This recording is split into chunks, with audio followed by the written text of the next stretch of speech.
Car crashes in the district have claimed far too many lives this year, including a teenage girl and a Lyft driver and his passengers. To prevent more deaths, D.C. police have been zeroing in on infraction hotspots. In a WUSA 9 exclusive, Jess Arnold got to ride along with an officer as he patrolled the streets Friday morning. And Jess joins us now live outside of Jackson Reed High School in Northwest.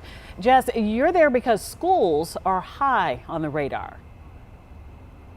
That's right. That's because the officer I rode along with says that it only takes one careless person not paying attention to signs like this to create a catastrophe.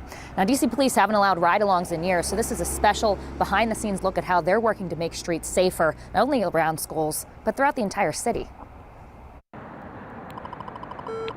The sound of a day's work for D.C. police officer Jeremy Brady. Hey, where's your helmet? As he tries to keep people safe on these streets. There we go. So the speed was 46 miles per hour. That's the speed he was traveling at, and the speed limit is 25. I work in one of our crime suppression units. Yes, okay. But traffic has always been one of my big things. Even in my police car, I've been crashed into 6 times in like 3 years. That's wild. Yeah, sitting at red lights. It's all been a matter of distracted driving, inattention. Dangerous behaviors that have led to deadly outcomes. Looking in the rear view, it's hard to erase the image of this March crash where a woman smashed into a Lyft head-on at 70 miles per hour, killing all 3 on board.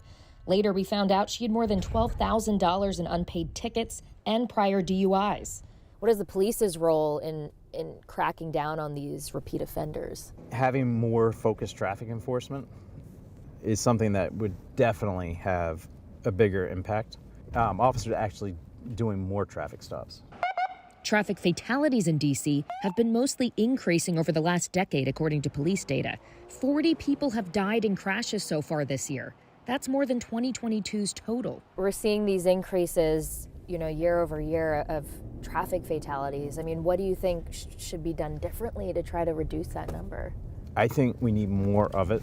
He's referring to stops. That interaction between the officer and the driver has a much more positive outcome in the end. We are literally just trying to make it safer. Particularly around schools. I stopped you because there were students crossing in the crosswalk when you made the left turn.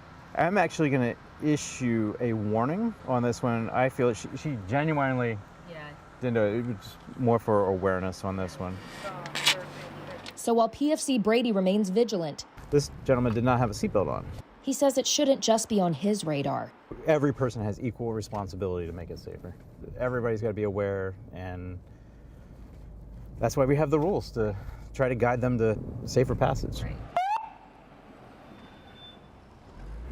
Wow, Jess, what an insightful view you had right there in the front seat. I do want to ask, I know they're talking about schools, but what are some of the other reasons the officers stopped drivers while you were in that car?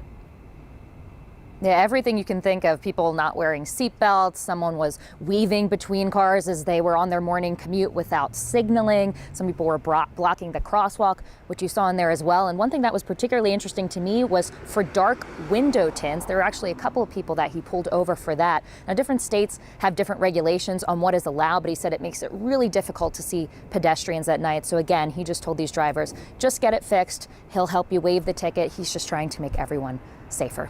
Guys. And we're thankful for that and for your front seat report there, Jess. Thank you so much.